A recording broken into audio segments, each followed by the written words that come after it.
So when we talk about grading, I'm going to give you an example. So I've got this card here. It's a Ted Williams 1955 Topps card. It's in okay condition. What's bad about it, and that's what you really need to look for. Put yourself in the eyes of the customer. Like, so what's bad about this card? And what's bad about this card is that you see it's off center, so it's aligned to the right. The corners on this are very rounded. Not very rounded, but they're pretty rounded, I would say. Right after the Theodore, you'll see that there's like a crease in the card. So basically that all plays into how to grade the card so that you can communicate to the user how much you think the card is worth.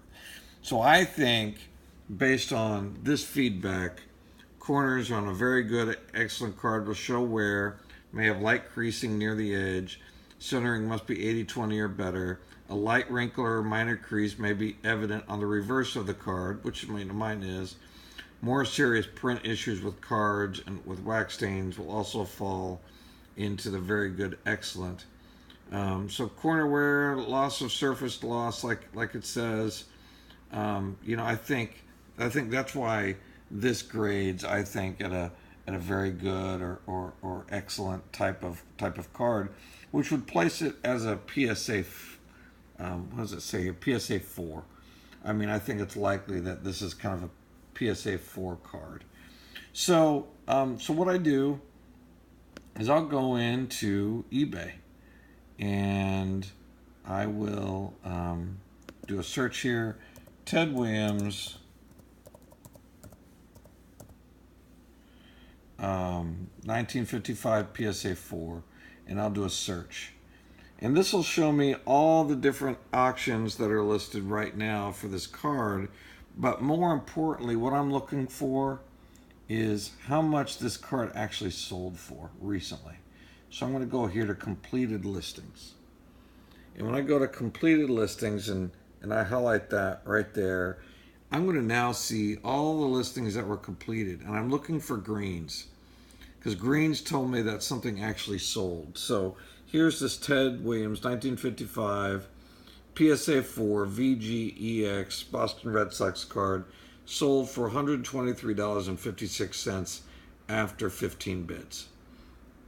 And then this one sold for $123.71. So we've got a market, right? We know pretty much that if we agree that this is like a PSA 4 type card, then it's probably worth around $123. Now, keep in mind, it's not graded. So that will affect the price some. So if I do VG to EX card, let's look and see what the value would be. So these are, again, I'm looking for green, not graded. So this is what graded cards look like, is when they're in these little cases and they've been listed by PSA and as having been graded. I'm looking actually for cards that have not been graded, and here's one for $96. So a VG to EX card not graded is probably around $96. So the value of grading it, if grading it is around $20, $25, then it makes no sense really to grade this card from my perspective if I want to sell it now, because it's not going to produce the kind of profit I want. I mean, if my profit after $25 is $98, selling it for the extra $2 I don't think is worth it. Plus you got to pay for shipping and all that stuff. So just that's how I make my decision of whether or not I want to grade a card or not. So I will. So if I want to go to this card here, and I can select where it says sell one like this. So I select that. And I've got this, so it basically creates it all for me right here. And now I want to add some photos. So if I go up to my desktop here, and I'm going to look for downloads, Teddy Ball Game, and now I'm going to list all these photos.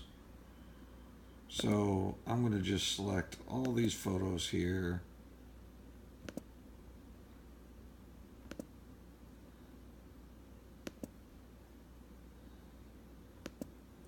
I've only got one hand. Normally I just do a Control A here, but I only got one hand, so because I'm filming this video, so and I'll just select open here, and it's going to start adding these videos in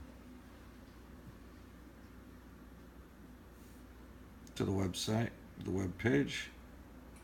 And what I did with these photos, George, is I made sure to take a lot of photos. I think it's really helpful to take a lot of photos, because I think the customer wants to see that. They want to see the crease, right? They don't want to just see the front and the back of the card, which I have. They want to see all the corners. They want to see the creases, front and back wise. So I've done that. And so I feel like we're kind of good to go here. So what I'll do is I'll just fill this out, and I will probably do add some shipping here, and I'm gonna say $9.95 for shipping as an example, and people can factor that into the cost of the price of the card or not. It's kind of, it's no skin off my nose. I just want to make sure I'm upfront about how much what I'm charging for shipping. And then I'll just fill out this form, and then I'll list it on eBay. And then I'll let you know later, what it actually sold for. But this is kind of the process I use. If you are going to, sell your collection on eBay. In fact, I'll hold that for the third video. So I'm going to save this off, and then I'll do it one more summary.